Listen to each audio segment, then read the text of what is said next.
Hey everybody, this is Andre here covering for Kevin on the Kevin Breeze channel, and today we're going to be going over some pros and cons of the Samsung Galaxy A12. For more information on the pricing and availability or just some general info on the device, be sure to check the link in the description. This link is going to take you right to the phone on Samsung's website, where a lot of the time they offer some great trade-in deals that you might not be able to find anywhere else.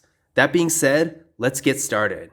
So the first big pro about this phone is its display. This phone has a 6.5-inch PLS IPS LCD display with a resolution of 720p, a PPI of 264, an aspect ratio of 20:9, and an 85.5% screen-to-body ratio. This display is definitely really nice. Right now, I do have the brightness at 100%, and it looks really good. Aside from the quality of the display being great, the screen is also really big, so if you're doing a lot of content consumption, this is definitely going to come in handy. In addition to this, the 85.5% screen-to-body ratio means the bezels are very small, giving the phone an overall really nice modern look. On the other hand, a con to this phone is the front-facing camera. Now this phone has a water drop notch for the front-facing camera, and I'm really not a fan of this look.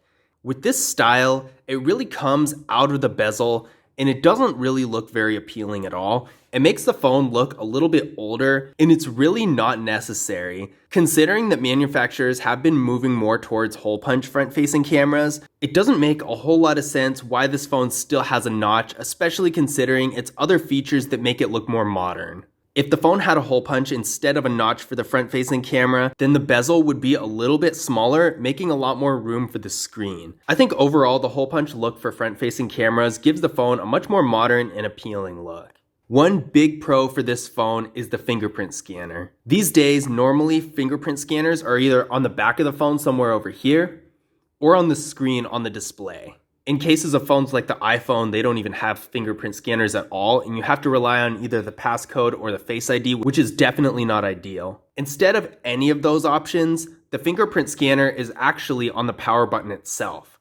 Now, when you go to unlock a phone, you usually do press the power button before entering a passcode, putting your finger on a scanner, putting your face on the camera, or any of those things. So it really makes sense for the fingerprint scanner to be right on the power button so it unlocks like normal. This is probably the fastest possible way to unlock your phone and still be secure. Just to give you an idea of just how fast this is. Right now the phone is completely locked. That took absolutely no effort at all. I really do like this fingerprint scanner, and I really wish that more phones had one like this. On the other hand, another con of this phone is the processor.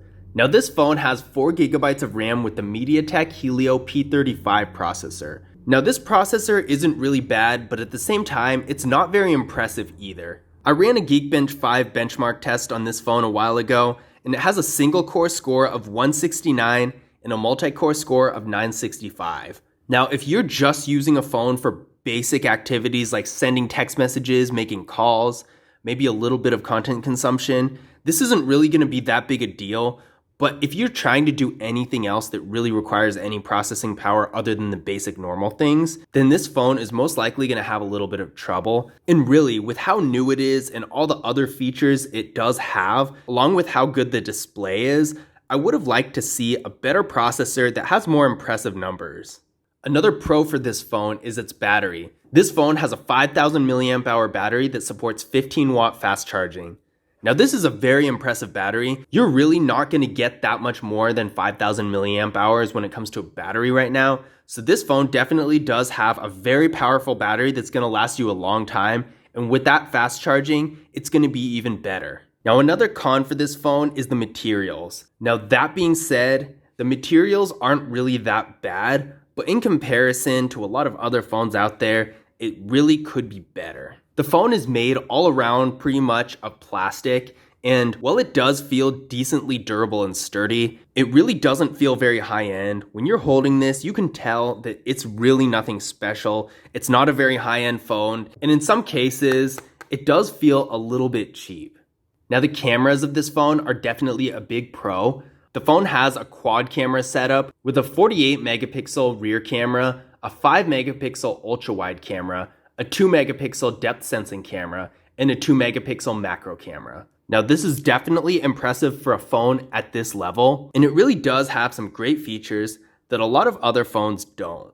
This is the normal camera mode of this phone, and really, the image is very good quality, especially considering the level of this phone. With a 48 megapixel rear camera, this phone's definitely capable of taking some really good pictures, and the colors are really balanced as well. This is the ultra-wide mode of the phone, and normally the ultra-wide cameras of more entry-level or mid-range phones are usually a little bit distorted, but this one does look really good.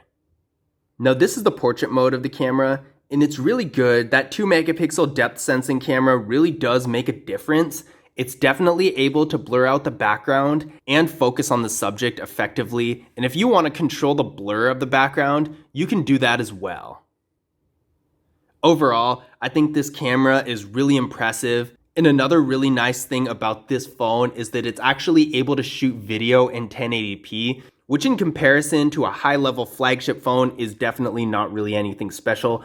But considering the level of this phone and the fact that its display is in only 720p, it's pretty impressive that this phone can shoot 1080p video in not only the rear camera, but also the front.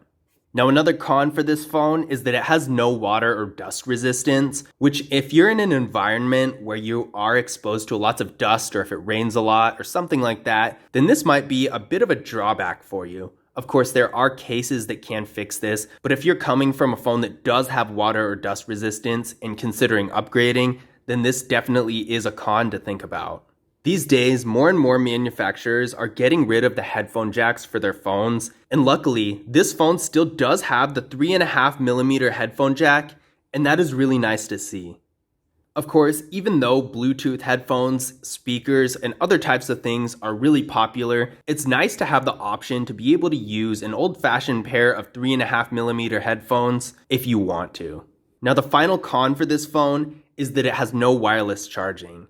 Now this is a little nitpicky because wireless charging is typically a feature that's mostly used in flagship phones, but at the same time, it would be nice to have it in a phone like this. Now, the reason I really like to see wireless charging in a device is because in the situation that the charging port gets messed up for any reason, it's nice to know that you can still charge your phone and use it for a little while using a wireless charger. I think that in that situation, it is really useful, and it's definitely a feature that I would like to see implemented in more entry-level and mid-range phones in the future. But I hope you guys enjoyed this video. If you did, be sure to leave a thumbs up and subscribe, and I will see you in the next one.